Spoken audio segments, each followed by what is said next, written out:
Hi everyone, how are you my dear children? Hope you are doing well and you are safe. Today we are going to start with our last chapter for class 9 and a new chapter, that is force and laws of motion. Force and laws of motion. Okay, force and laws of motion. Let me write it more clearly. You have fair idea what is force. Still I am going to discuss from very beginning. We have already discussed about motion. Okay, in my last chapter. So, what is the cause of motion, children? Tell me. How motion is happening? Any idea? Cause of motion will be force, nothing but force. How?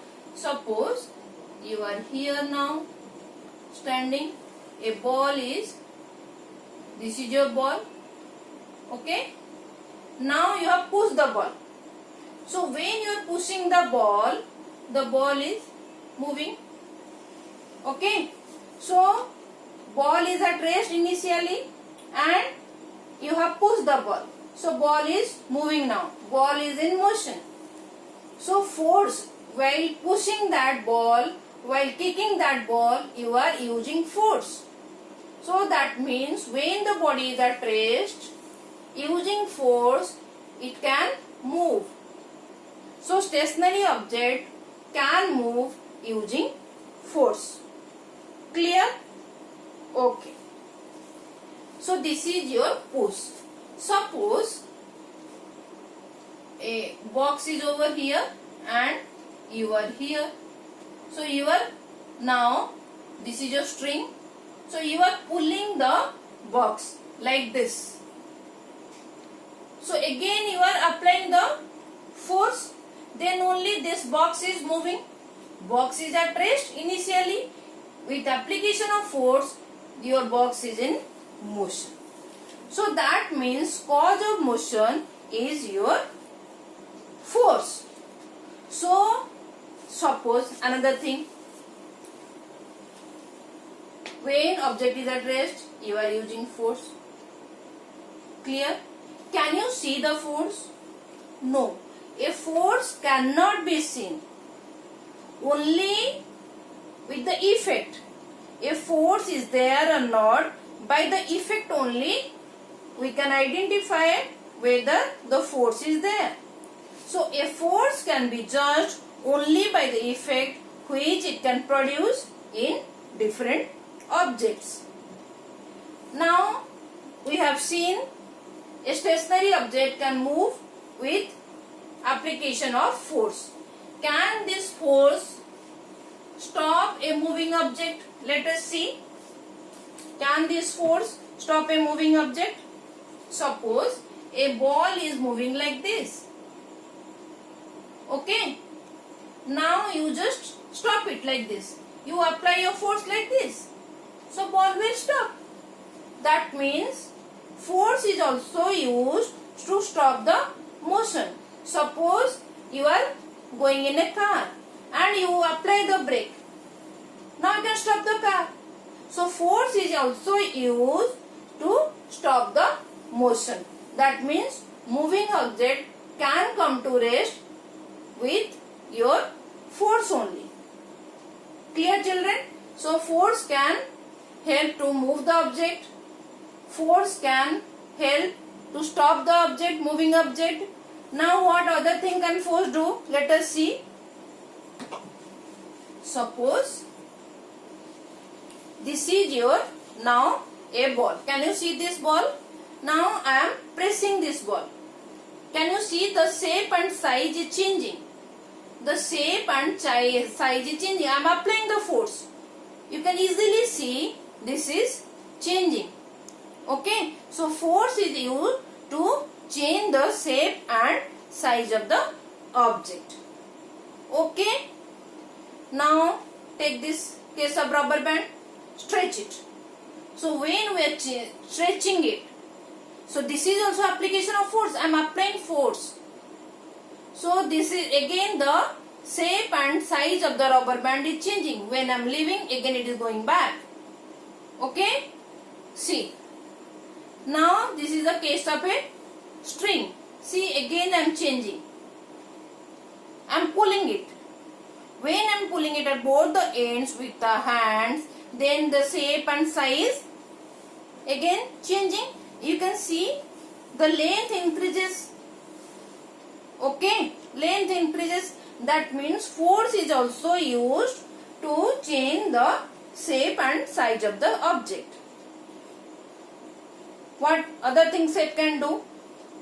Now, when suppose you are playing cricket, okay, you are playing cricket, so you are having a bat in your hand. Now your friend is over here, he is throwing a ball towards you. So with the bat, when this ball will strike, you will strike the ball with your bat and your ball will now fly over the boundary. So that means, see the direction of the ball. Ball is going like this. It is coming towards you like this. Now with the help of bat, you are applying force and you are changing the direction of this ball. That means with force, you can change the direction of motion. Clear, children? So you have seen now what is force. I think you have understood what is force. Force cannot be seen, but we can see the effects of the force.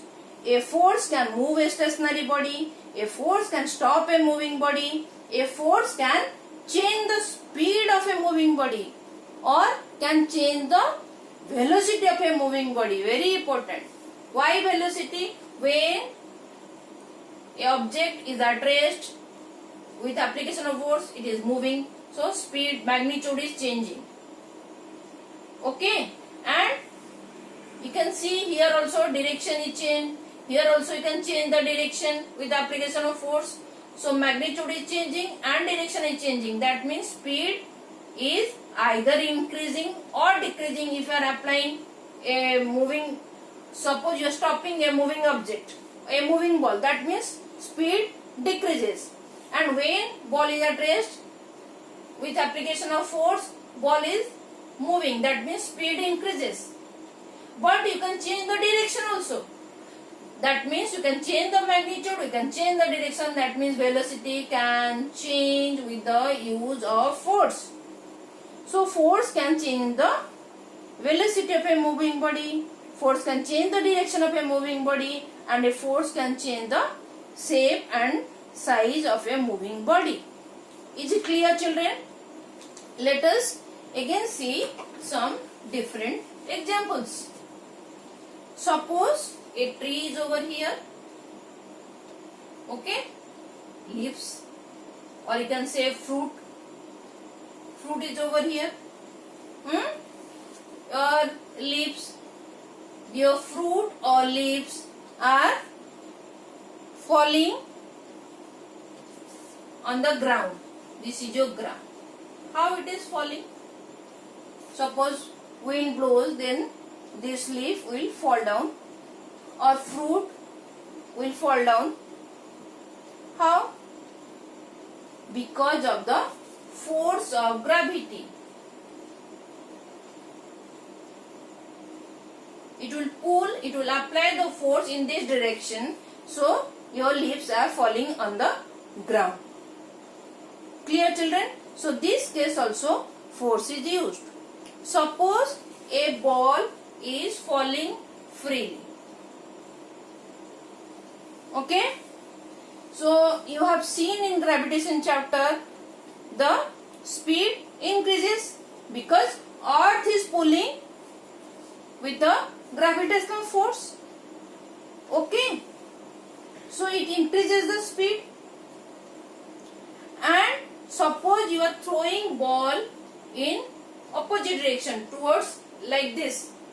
Suppose a ball is thrown upward, then speed will decrease because it is moving against the force of gravity which is acting in downward direction.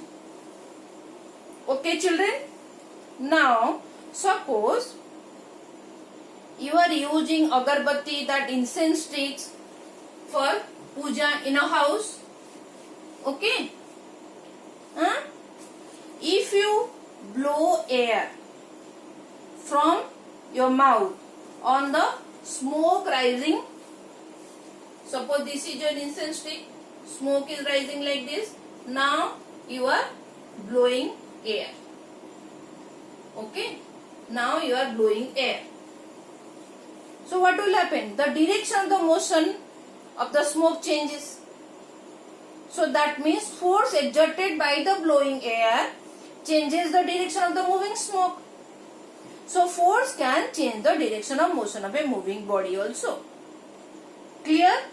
Now how you define force? Tell me how to define a force. And one more thing, a force is a vector quantity or scalar quantity? This is a homework question. Force has got magnitude. Now you can see it has got direction also. Suppose force is applied in this direction, this is a positive. So you can say, suppose 10 Newton, a box is there, you are applying 10 Newton force. Newton is the unit of the force. So this is plus 10 Newton. Suppose you are applying 5 Newton force on the box like this. So it will be minus 5 Newton. Since this is your positive direction and we are considering this as the negative direction. So force is also a vector quantity. That we will see in my subsequent lectures. Now tell me how to define a force. Force is an agent, or you can say influence, which tends to set a stationary body in motion or stop a moving body, or which tends to change the speed and direction of a moving body, or tends to change the shape and size of a body. So it is a force only. Okay? So force is nothing but agent which helps in changing the direction, changing the shape and size, and changing the motion of the body, or if a body is moving, we can stop it with applying force. Clear children? Okay. So in my next lecture we are going to discuss the balanced and unbalanced force, different types of force we are going to discuss. If any doubt, I don't think you will have doubt because this is very easy. From very lower class you are studying this. Still if you are having some doubt, don't hesitate. Write in a comment box so that I can address it. Okay children, thank you for watching and take care children. Stay safe.